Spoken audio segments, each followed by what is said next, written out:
BCCI का वरदान आया दिल्ली कैपिटल्स का काम, क्योंकि अगर बीसीसीआई ने यह वरदान नहीं दिया होता आईपीएल फ्रेंचाइजी को तो दिल्ली कैपिटल्स अभी नंबर 2 पे विराज नहीं होती पॉइंट्स टेबल में। शायद दिल्ली कैपिटल्स निचले से दूसरे पायदान पे होती, क्योंकि दोनों मुकाबले में बता दें दिल्ली कैपिटल्स ने सीजन अभी तक 2 मुकाबले खेले हैं, दोनों मुकाबले में जीत दर्ज की है। और इस जीत दर्ज करने के पीछे जिसका हाथ है वो बीसीसीआई का वो नियम है जिसको लेकर के लगातार विवाद उठ रहे हैं। मैं बता दूं, मैं बात कर रहा हूं वही इंपैक्ट प्लेयर रूल की, जो बीसीसीआई ने कह दिया है कि वो अगले साल तक लागू रहेगा।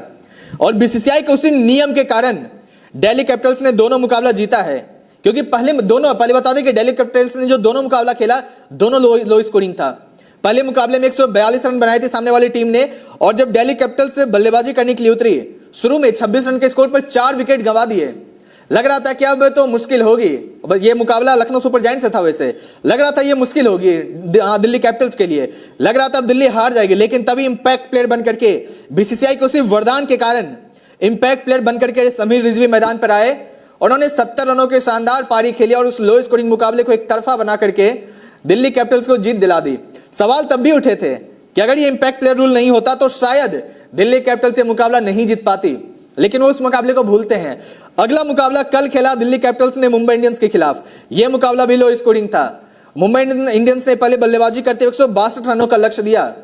लग रहा था दिल्ली कैपिटल्स के लिए यह चेज आसान होगा, दिल्ली कैपिटल्स बहुत आसानी से इस टारगेट को हासिल कर लेगी। लेकिन एक बार फिर से वही हुआ, न केएल राहुल चले न कोई और ओपनर चले, एक बार फिर से विकेट पे विकेट गिरते चले गए। लेकिन फिर दोबारा फिर से बीसीसीआई का वही वरदान काम आया। मुंबई के खिलाफ मुकाबले में भी जब समीर रिजवी बल्लेबाजी करने के लिए आए तो इस मैच में भी उन्होंने शानदार 90 रनों की पारी खेली। हालांकि वो अपने सेंचुरी पूरा नहीं कर पाए, लेकिन 90 रनों की पारी में उन्होंने यहां तक गेम को पूरी तरीके से दिल्ली कैपिटल्स के झोली में डाल दिया था। और वही बोलना चाहूंगा फिर से, यहां पर अगर इंपैक्ट प्लेयर ये नियम नहीं होता तो ये गेम दिल्ली कैपिटल्स शायद नहीं जीत पाती, ये गेम मुंबई इंडियंस के पक्ष में जाता।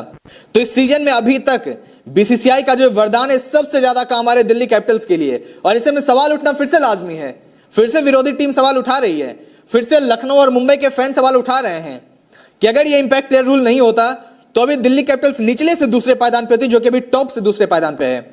तो क्या ये बीसीसीआई का जो नियम है ये इस बार इस सीजन दिल्ली कैपिटल्स के लिए सच में वरदान बनता जा रहा है? और क्या ये विवादित नहीं है? क्या ये गेम जो है 11 खिलाड़ियों का न रह करके 12 खिलाड़ियों का नहीं बन चुका है? मतलब जब सामने वाली टीम को लगता है कि मैच हम अपनी मुट्ठी में कर चुके हैं, तभी कहीं से 12वां खिलाड़ी उतरता है और मैच को एक तरफा घुमा करके हारी हुई टीम को जिता करके चला जा रहा है। क्यों? बीसीसीआई के सिर्फ उस एक नियम इंपैक्ट प्लेयर को लेकर के। तो विवाद बनता है, ये सवाल उठते हैं और फैंस यही सवाल कर रहे हैं।